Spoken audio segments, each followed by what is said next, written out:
What is going on, guys? Richie here, back again from the Red Planet Films, bringing you episode 2 of FilmFlap. If you have not seen the previous episode, the link will be in the description box down below, or you can wait until the end of this video for a couple of links and annotations. Two of them will be to our film channel and our game channel. One will be the playlist to FilmFlap, and then another playlist to something else or whatever, so be on the lookout for that. If you want to follow us on social media, all the links and info down below in the description box, such as our Facebook, Twitter, and Instagram. If you want to follow us on Twitter and Instagram, you can see it pop up right down here. Isn't that kind of cool? Yeah, I know. That's what happens when you're productive and you figure out a couple of different things to put into your videos and make things a little bit more unique. Today, what I want to talk about here is the Oscars. The full list of the 2018 nominees have been released, even though this was on the 23rd or 22nd, but that doesn't matter. Anyways, better late than never, so I figured I'd kind of go over that.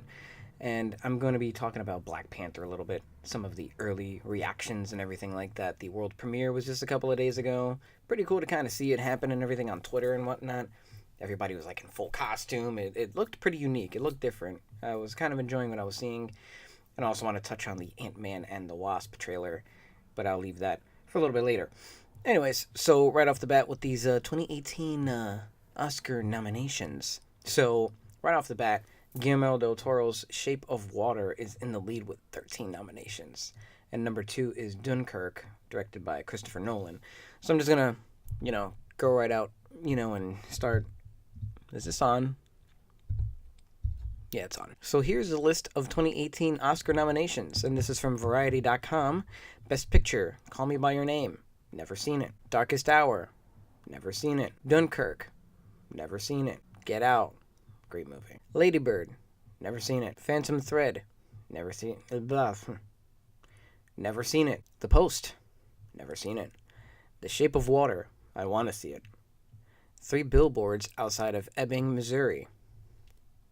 Lead actor. Timothy Chalamet. Call Me By Your Name. Daniel Day-Lewis. Phantom Thread.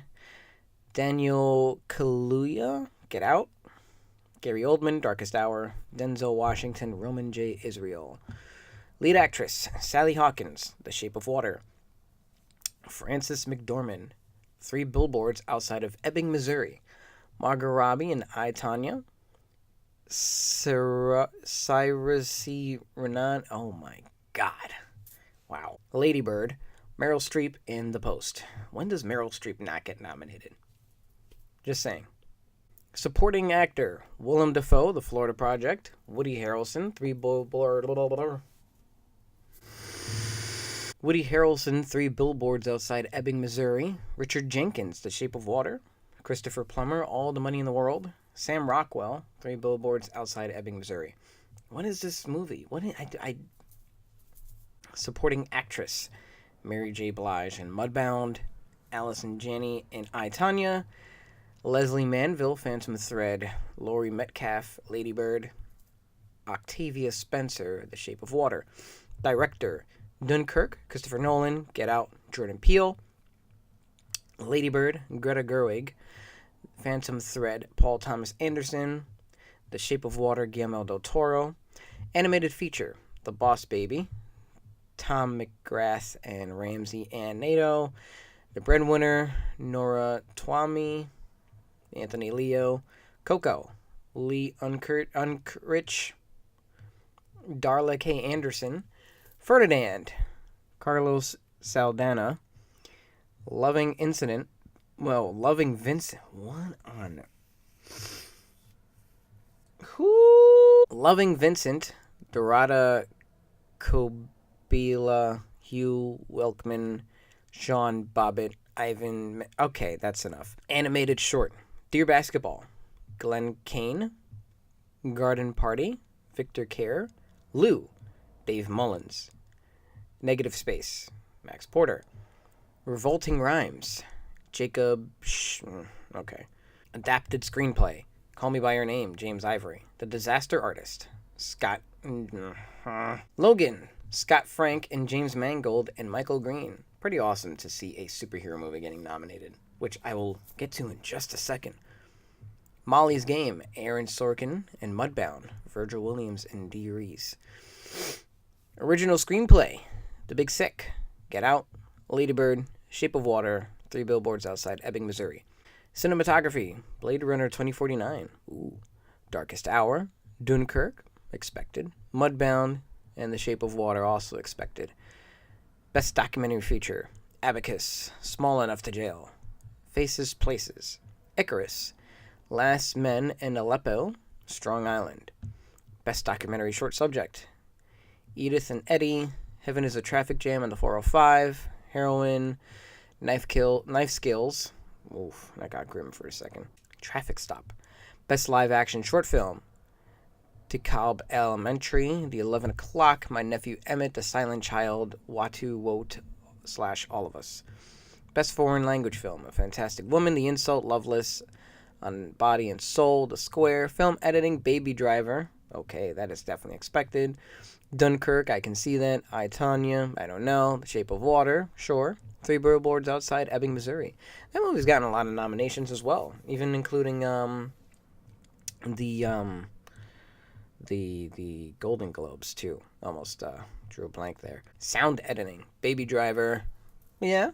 Blade Runner 2049, I can see that. Dunkirk, I can see that as well. Shape of Water, maybe. Star Wars The Last Jedi, I think that's its... Nope, never mind. It shows it right down there, too. Sound mixing, Baby Driver, Blade Runner, Dunkirk, Shape of Water, Star Wars The Last Jedi.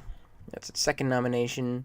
Product design, production design. Product design, oh my god. Beauty and the Beast, Blade Runner, Darkest Hour, Dunkirk, The Shape of Water. Dunkirk...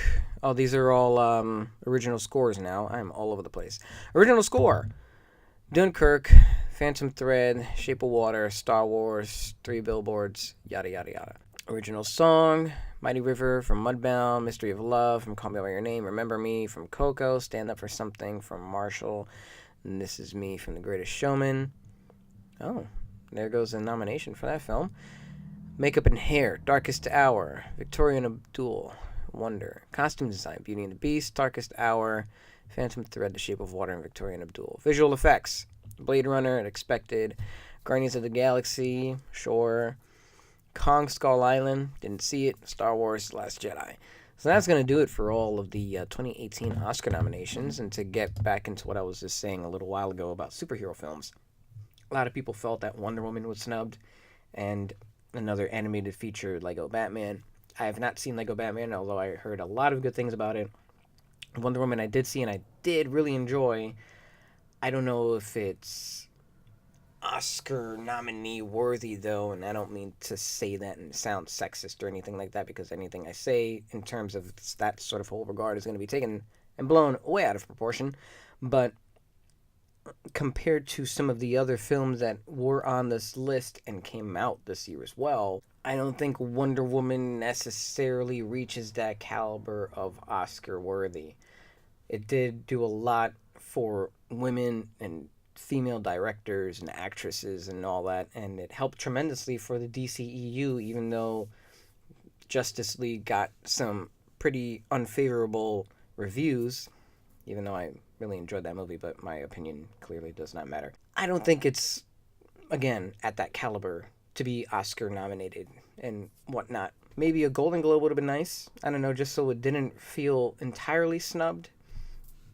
Heck, even nominate the director. I don't know. Something sufficient like that would have been cool. Or even for movie soundtrack, you know, it had a good score. I felt like it did. I don't know. Something along those regards could have been, you know, worthy of something. But at the end of the day, it is what it is. So this is from ill.com, and by ill I mean Entertainment Weekly. Black Panther First Reactions. Stars and critics praise one of Marvel's best. So it says here, directed by Ryan Coogler, who directed Creed. Black Panther gives King T'Challa of Wakanda, played by Chadwick Boseman, a film all his own within the Marvel Cinematic Universe. Coogler & Co. received high praise from his Marvel family, including Donald Glover, Tessa Thompson, Peyton Reed, and James Gunn. Black Panther was beautiful. We should keep celebrating it. Who's out there? And then there's a couple of tweets and everything like that from Mr. Peyton Reed on Twitter, James Gunn, Tessa Thompson again, and another name that I will not even bother to pronounce there. All of a lot of cool things. Peyton Reed, for example, says Black Panther is fantastic, beautiful, soulful, thoughtful, and of the moment. Ryan Coogler knows what he's doing. Long live T'Challa. James Gunn says, extraordinary work by Ryan Coogler and company. Hashtag Black Panther. Hashtag Wakanda forever. And we have Miss Jill Scott on Twitter saying, Black Panther surpassed Star Wars. With gratitude, awe, respect, and invigoration, sincerely, at Miss Jill Scott. So yeah, there's just a couple of tweets here and everything that kind of give everyone's thoughts and opinions, and it all seems pretty positive, which is pretty cool. Kate Erblin says, Black Panther feels like the actual start of a new phase for Marvel, not only because it exists so well on its own terms, but because it feels so new and timely, though both its storytelling and very people the story is about, and those who get to tell it. Wonderful. So, I'll be quite honest with you. I wasn't really hyped for Black Panther at all. It looked cool, but I feel like the Marvel films have just been very formulaic as of late.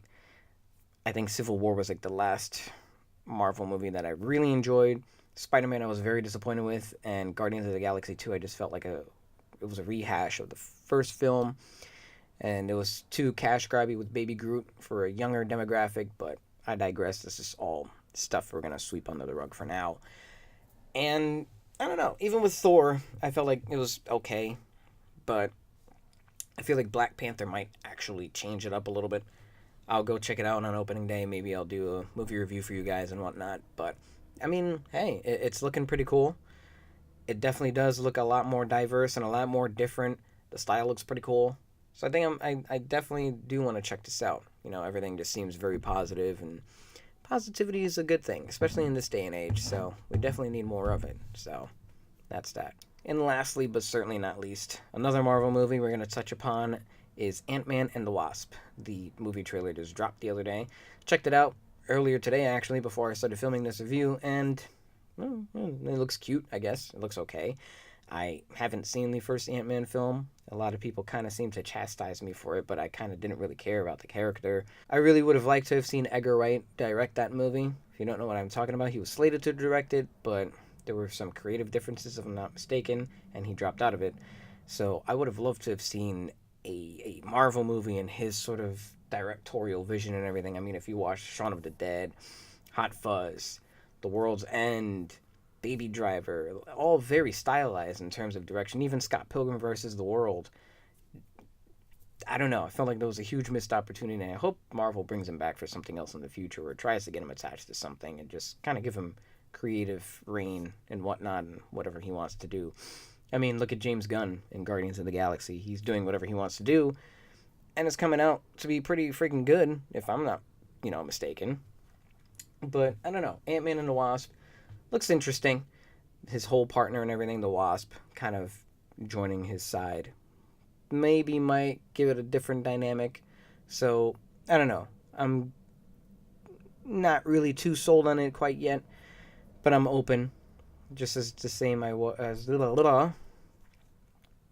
just like I was with Black Panther, I wasn't really looking forward to it, and then now all of a sudden I'm like, yeah, I'm game, let's do it, So, in due time, there's still a couple of months away for Ant-Man and the Wasp, so we'll see. But yeah, movie trailer seemed okay. Couple of cool little interesting moments where, they were shrinking and then came, just expanded, and then cars were flipping and stuff like that. I thought that was kind of cool. Or the knife scene, I thought that looked a little bit interesting. But other than that, I don't know. It's whatever. So that's going to do it for now for this episode of FilmFlap. If you enjoyed my irrelevant opinions, feel free to give this video a like. If you haven't seen the previous part, the link will be in the description box down below. Sorry, Dean Ambrose didn't get a proper introduction. He's just a little tired right now. I should actually lower my voice a little bit because I think he's still sleeping. But I kind of can't really tell. I don't know. I think he sleeps with his eyes open. Anyways, give a like for Dean Ambrose as well. If you're new to the channel, consider hitting that subscribe button. Turn on notifications so you never miss an upload. And in the description box down below, as I made mention, you'll find our Facebook, Twitter, Instagram information if you want to follow us on social media. our goal this year is to be a little bit more interactive with you guys, get some things going, maybe a couple of polls, just tweet with you guys, comment with you guys, and all that good stuff. So, again, if you have any of the aforementioned social media accounts, feel free to follow us. Again, the link to the previous episode in the description box down below, as well as the link to our gaming channel, Red Planet Gaming, where we are 800 subscribers strong. 800! Really freaking cool. Pretty awesome. We reached that milestone. So we're trying to get to 1,000, but, baby steps. You know what I mean? We just hit 100 subscribers on the Red Planet Films, which is pretty awesome. And it took us a god-awful time.